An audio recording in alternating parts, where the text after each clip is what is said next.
I was 18, it was the beginning of summer, and I was free from school. I didn't have a job, so I spent most of my time at home playing video games, watching YouTube, watching TV, or just relaxing. That day, my parents went away for a few days, leaving me alone in the house. This happened quite often and was not unusual for me. Sometimes I'd call friends over to visit, but on this night, I was enjoying being alone. I was watching a rerun of one of my favorite shows on Netflix while scrolling through my phone's feed. It was late, I don't remember exactly, but I think it was around 11 or 12 at night when suddenly there was a knock on the door. I paused the show and went to see who was there. At first, I didn't even think about the fact that it was hardly worth opening the door at this hour. But luckily, I remembered in time. Looking through the peephole, I saw two men in similar clothes just standing there, waiting. I froze, wondering if I should let them know there was someone home and ask what they wanted. In the end, I decided to just watch in silence, hoping they would leave. But after a few seconds, one of them spoke three. Hello, we're here to talk to Mr. and Mrs. Smith. Smith, that was my parents. I changed the name for privacy. I was still silent, realizing it was too late for a visit, even if the matter was really important. The men looked at each other, quietly said something to each other, and walked off the porch. The streetlights were off, so I couldn't see where they went. Also, I didn't hear the sound of a car pulling up, which made me wonder, did they really come on foot? This only made me more anxious. I went back to the TV, but left it on pause so I could hear better in case they came back. And within minutes, I heard footsteps again. Someone had come up to the porch, but instead of knocking, they started walking around the side of the house. I jumped up and ran to the back window. A few seconds later, I saw the same two men open the wicket gate and enter the yard. I quickly backed away from the window so they wouldn't see me, but kept listening. They came to the back door, started talking, and then tried to break in. That's when I realized there was no time to lose. I grabbed my phone and hid in the garage. I called the police and explained that there was a possible robbery in progress. Less than a minute later, there was a loud bang as the doors swung open. I heard footsteps pass through the kitchen and head straight up the stairs toward the bedrooms. There was the sound of the door opening, then it closed behind them, and after that, silence. I sat in the garage holding my breath until the police arrived. Those 10 minutes seemed like an eternity. When the patrol car pulled up in front of the house, rapid footsteps sounded upstairs, and then the men started arguing. Several officers burst through the back door and ran upstairs, and one of them found me in the garage and led me outside. The intruders did not resist arrest, but neither did they say a word about what they were looking for in the house. After weeks of investigation, it became clear that their goal was not robbery at all, but because there was insufficient evidence, they were only charged with trespassing. But what scares me the most is that they were looking for my parents. It felt like they were going to wait for them in the bedroom until they returned from their trip. Sometimes I think, what if I had opened the door? Would that have stopped the break-in? But something in their behavior tells me it wouldn't. And then maybe they would have done to me what they had originally planned to do to my parents. I live on the outskirts of a medium-sized town in Wyoming. The reason I chose this place is simple. It is much easier to own a large piece of land here than in most other states. My house is small but cozy, and for living alone, it's just enough. This story took place 4 years ago. In the spring of 2019, that month, it was pouring rain almost every day. It was Sunday, and I was relaxing after work, spending the day watching TV. Around 6 or 7 in the evening, there was an unexpected knock on the door. Because of the noise of the rain, I barely heard the knock. When I opened the door, I was even more surprised to see a strange man standing in front of me. He wasn't a mailman or a delivery man, just a random person who had gotten to my house without any warning. "What can I do for you?" I asked. The man, who looked to be in his early 20s, said he was camping in the woods nearby, but he was having trouble and was looking for a place to spend the night. Judging by the location of my house, his story sounded plausible. I was indeed the nearest lodging, being at least 5 or 6 miles from the woods. Plus, it was raining like a bucket, and I felt genuinely sorry for him. But that didn't negate the obvious risk of letting a stranger into my home. I offered to let him use the phone to call a cab or have someone pick him up, but he refused. When I bluntly told him he couldn't stay at my place, the man turned around and walked away. I watched him walk down the road for a while and then turn back into the woods.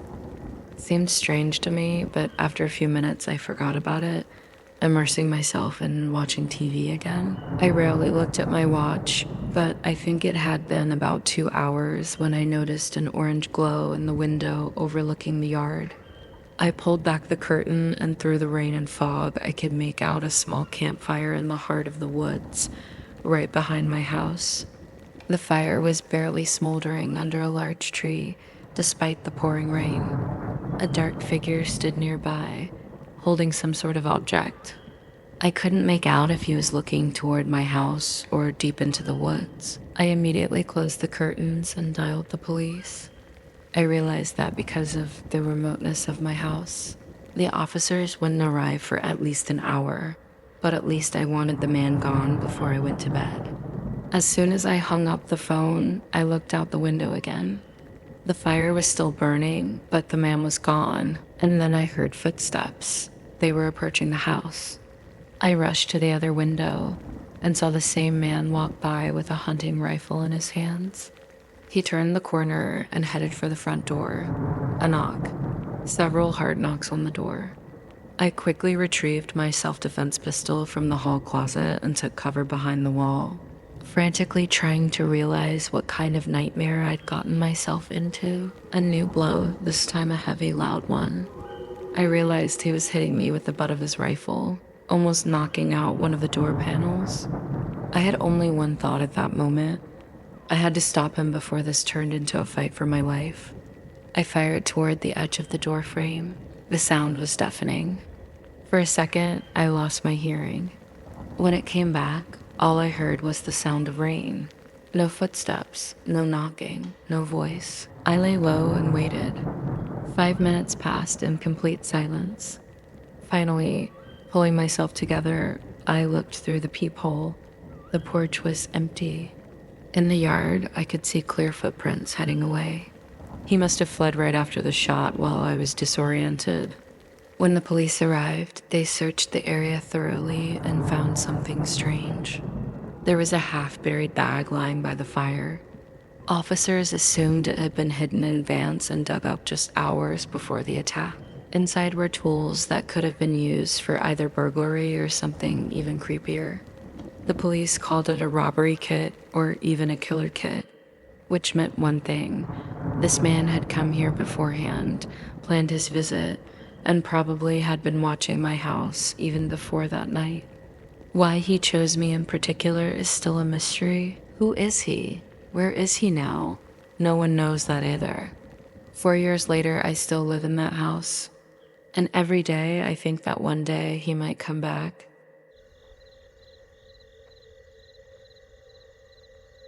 I grew up living with my mom in a small house during my middle and high school years. She worked an overnight job, so most nights of the week, I was alone from 8 p.m. to 4 a.m.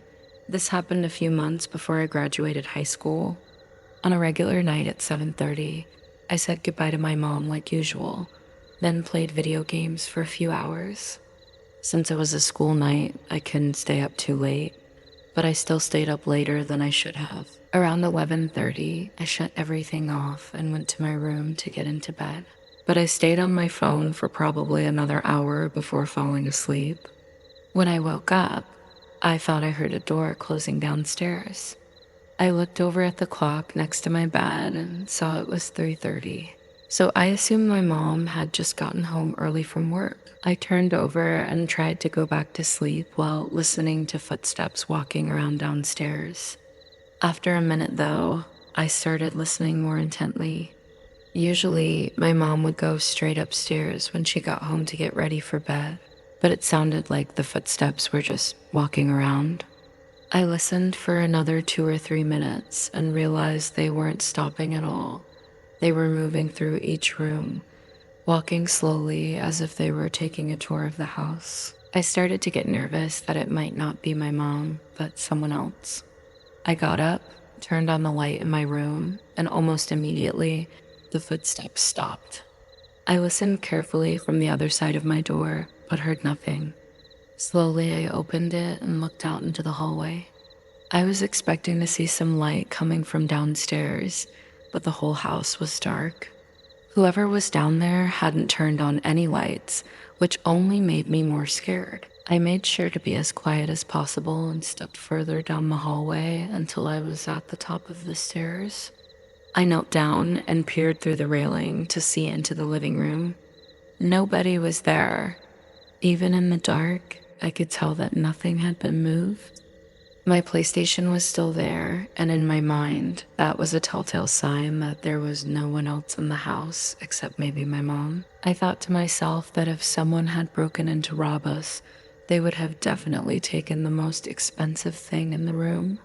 At that point, I just wanted to figure out if it was my mom walking around or if I was having some weird auditory hallucination. I carefully walked down the stairs and called out, "Mom, you home?"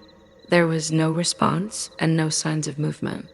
I walked through the hallway into the kitchen. Right away, I saw a shoe print on the tile floor. When I looked up, my eyes locked on a figure across the room. A man was sitting at the dining table wearing a dark mask. His clothes were all black, which made it difficult to make out his features. He was staring at me, but didn't say anything or even move, just stared at me with an emotionless look. I ran straight back upstairs, locked myself in my room, and called 911. The operator kept me updated on the police's estimated arrival time. But after a minute, I heard the man slowly walk across the downstairs and come to the bottom of the stairs. I whispered to the operator in a panic until I heard the front door open. The man was walking away from the house. Not even 30 seconds later, I saw headlights shining through the window. My mom pulled into the driveway, and I ran outside to meet her and tell her what was going on.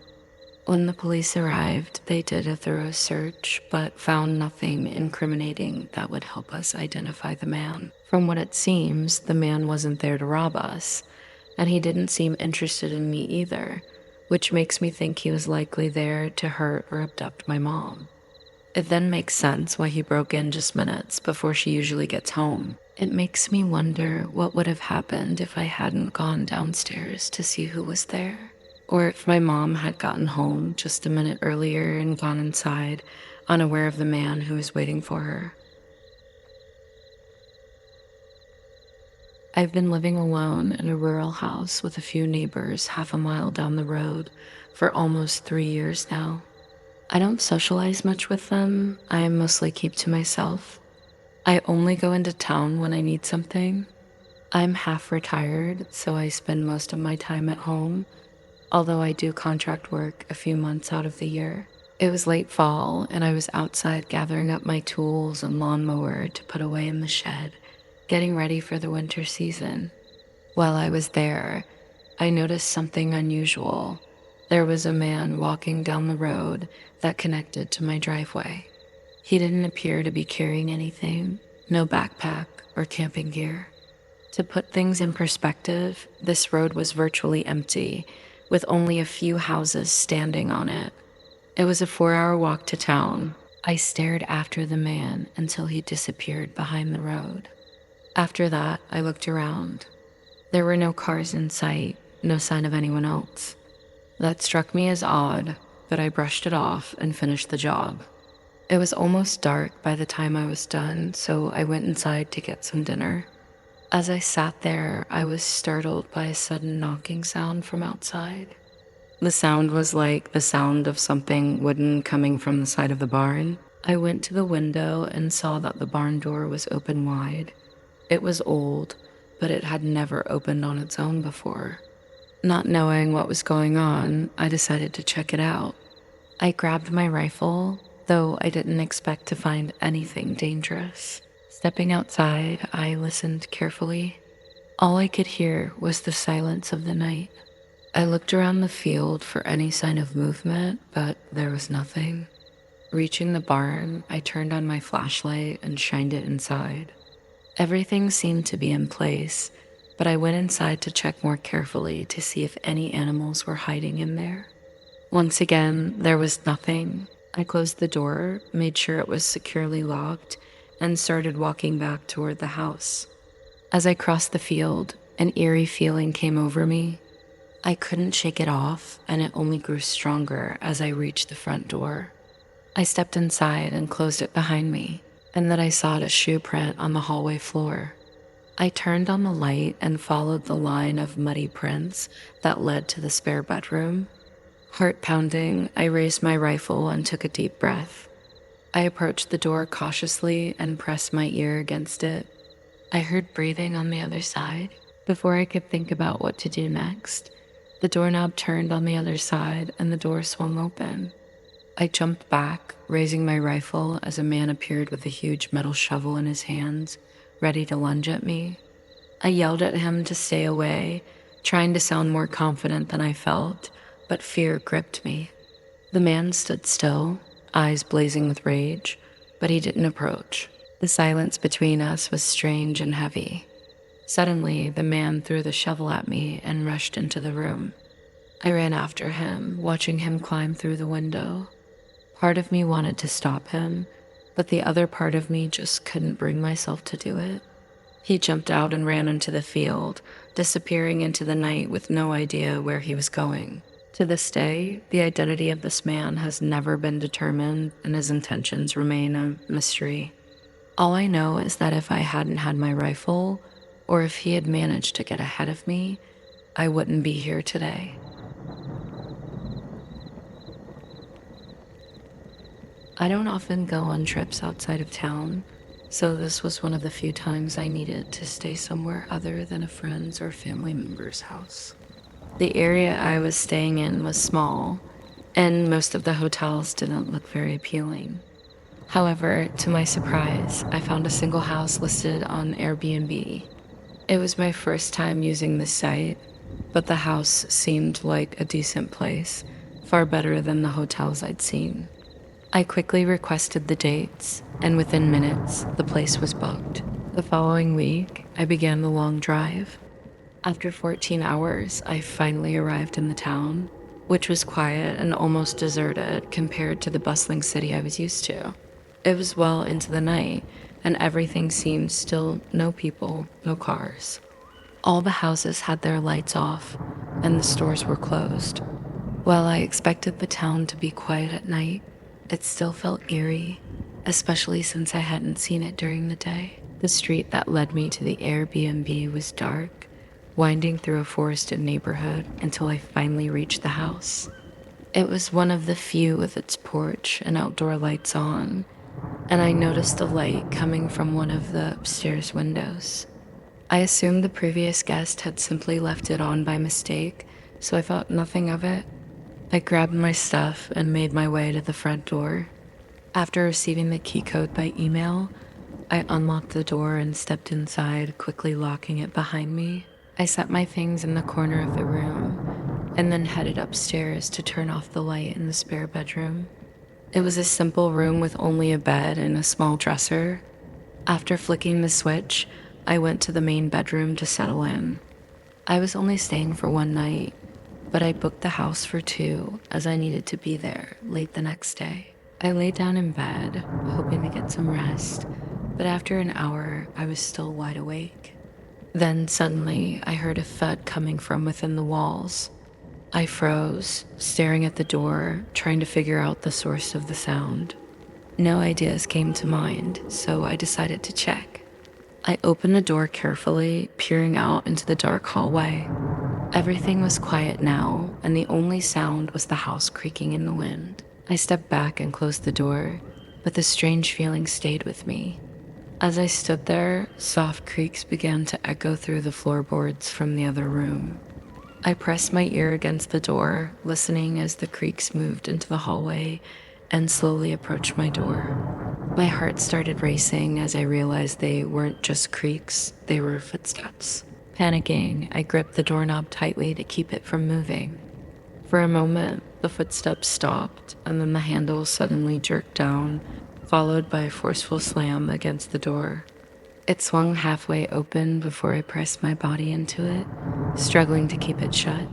I caught a glimpse of the person standing in the doorway, just half of their face, but their eyes showed an anger that shook me to my core. With a burst of adrenaline, I somehow managed to shove the door back into place and lock it. The man on the other side yelled a few choice words at me before he ran downstairs and out of the house. My mind was racing, but I quickly dialed 911. For such a small town, the police arrived surprisingly fast. The Airbnb owner continued with the investigation after I left the next day, but I wish I had kept up with it. That man seemed desperate to get into my room, consumed by rage, as if he wanted to hurt me. The whole experience was disturbing, and it still haunts me. I'm not sure when or if I'll ever feel comfortable using Airbnb again. This happened about 3 years ago. I was staying in a rental house while visiting my brother, who lives 6 hours away. Since he only has a one-bedroom apartment, I usually have to stay elsewhere when I visit him. The house I rented was very close to his apartment, and it was priced the same as nearby hotels, so it seemed like an easy choice. I arrived in town early in the morning, met up with my brother for lunch, picked up some groceries, and was back at the rental by 5 p.m. The place didn't offer much besides a couch, TV, and a bed, but for the price, I wasn't expecting anything fancy. After a long day, I went to bed around 9 p.m., eager to get some rest. However, I found myself awake for longer than I expected, finally falling asleep after about an hour. When I woke up, the room was pitch black, and I could tell it was the middle of the night. Before I even had a chance to check the time, I heard footsteps outside the room. They slowly moved down the hallway, followed by a door softly closing, and then silence. My whole body froze. I lay there, staring into the dark room, trying to make sense of what I'd just heard.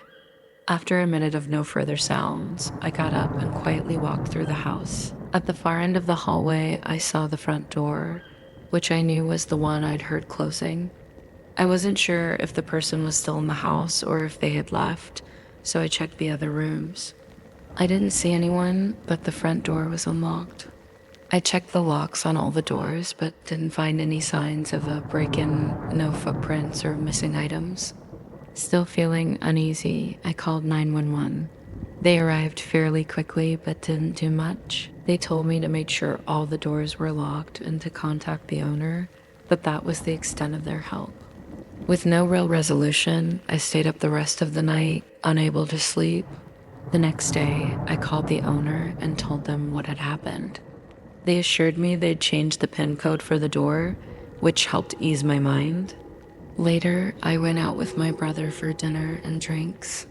I was dropped back off at the rental sometime between 8 o'clock and 9 p.m. I sat on the couch, feeling both tired and nervous about the situation.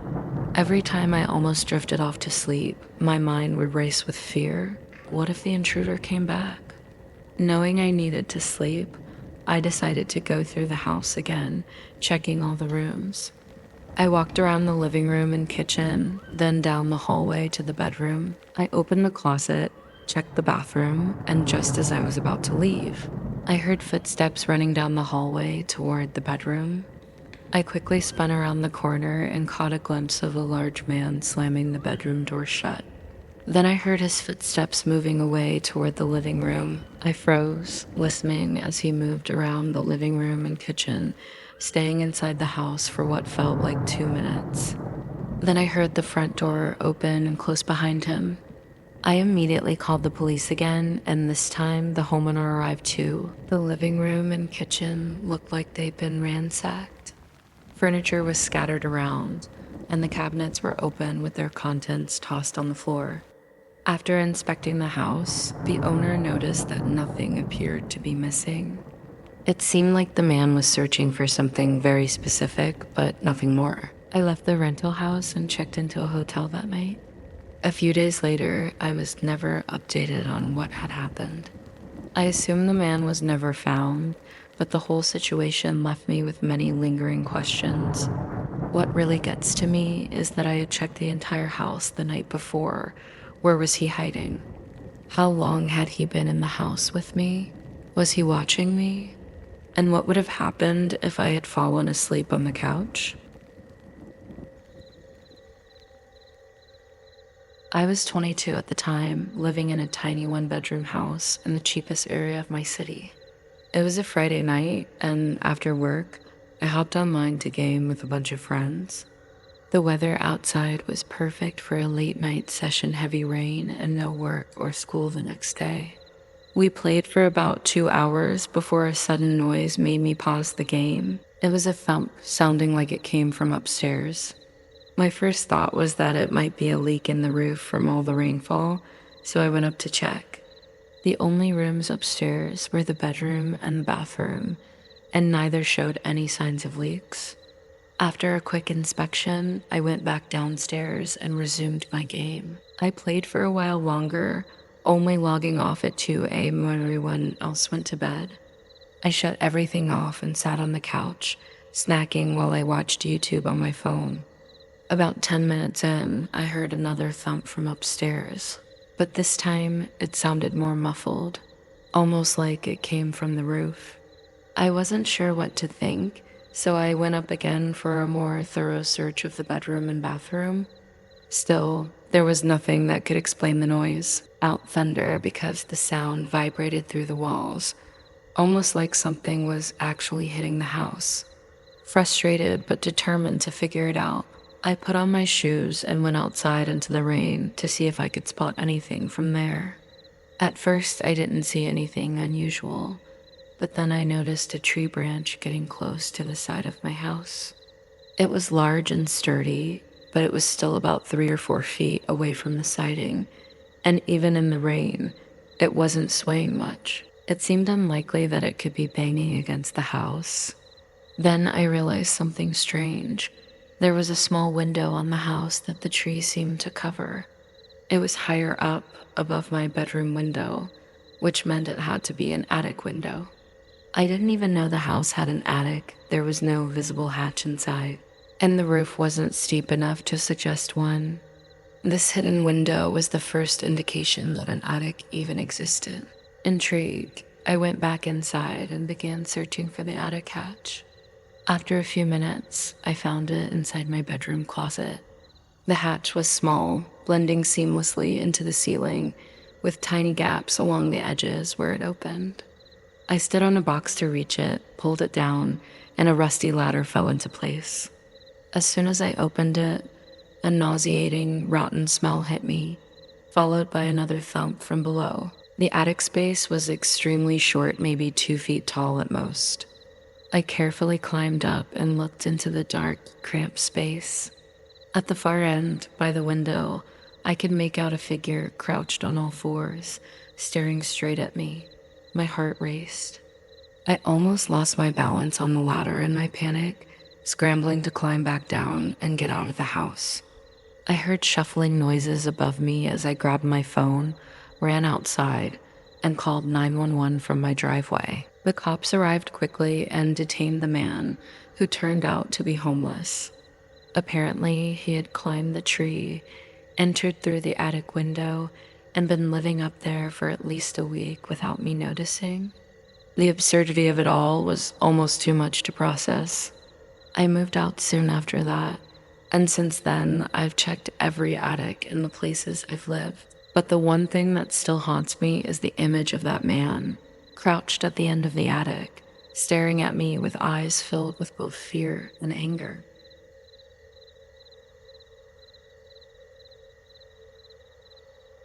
For the past few years, I've been working two jobs.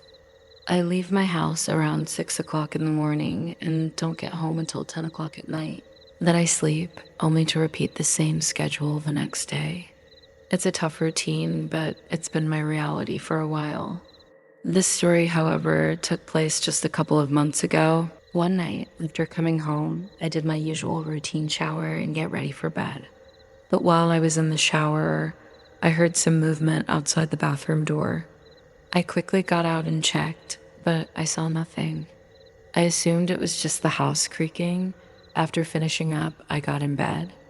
However, throughout the night, I kept hearing strange noises all around the house, mostly creaking, like the house was swaying in the wind. But there was no wind, and the house shouldn't have been making these sounds. At one point in the middle of the night, I got up and walked around, trying to figure out what it was. I found nothing. By morning, I was exhausted and relied on coffee to keep me awake throughout the day. By the time I came home that evening, I was ready for a solid night's sleep. I went upstairs, turned on the shower, but as I was about to step in, I heard something outside the bathroom door again. This time, it sounded like it passed right by and left the bedroom.